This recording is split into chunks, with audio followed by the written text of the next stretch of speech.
Hello Needham channel viewers, and welcome to episode 20 of Real Money Moves.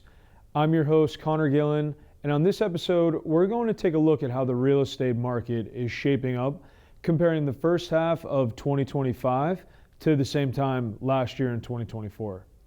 Whether you're a home owner, a buyer, or just curious about where things are heading, this mid-year check-in will help you better understand what's driving value, where the trends are shifting, and what this means for you. Let's start with inventory. We've seen more listings hit the market in both Q1 and Q2 of 2025, up 15% units in Q1 and 30% in Q2 compared to last year. That means more options for buyers, but also more competition for sellers.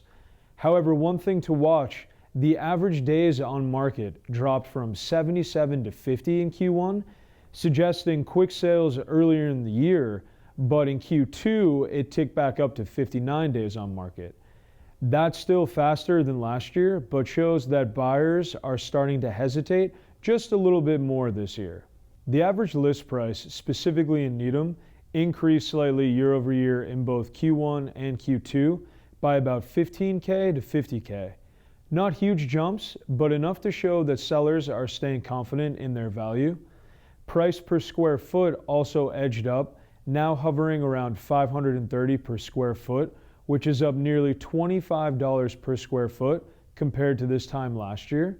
So while prices are still holding steady, buyers are paying close attention to value and expecting homes to show well and be move-in ready. Now here's where things get interesting. Pending sales, which means homes that went under contract, were up in Q1 and Q2, with 6 and 14 more homes going under agreement than the same time last year in Q1 and then in Q2. So demand is still there, but it's very value driven. If you're listing your home, this tells us that pricing it right and making a good first impression with buyers is more important than ever. Closed sales in Needham jumped in Q1 from 32 homes in 2024 to 48 homes in 2025, a 50% increase. But Q2 told a different story. 67 sales this year versus 80 last year. So while the year started off strong, things began to cool slightly heading into spring and early summer. Still, Q1 average sales prices were up over $250,000 year over year, showing that when homes do sell, they're selling high. That said, buyers are getting a bit more selective. Sale to list price ratios dropped from 103% to 99% in Q1. Zooming out, we're seeing a market that is trying to balance. Inventory is up, buyer activity is strong but cautious, and sellers are still listing high, but buyers want value for every dollar in this market.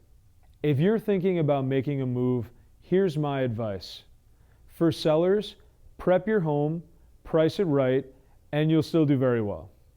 For buyers, inventory is up, so don't feel rushed, but be ready to act fast on the right opportunity. Thank you for tuning in to episode 20 of Real Money Moves. If you have any questions about this data, your home's value, or your next steps in the market, feel free to reach out to me at the contact info on your screen.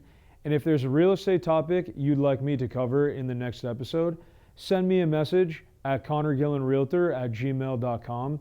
I'd love to hear from you and help make your next real money move. I'm Connor Gillen from Real Money Moves, and I'll see you real soon.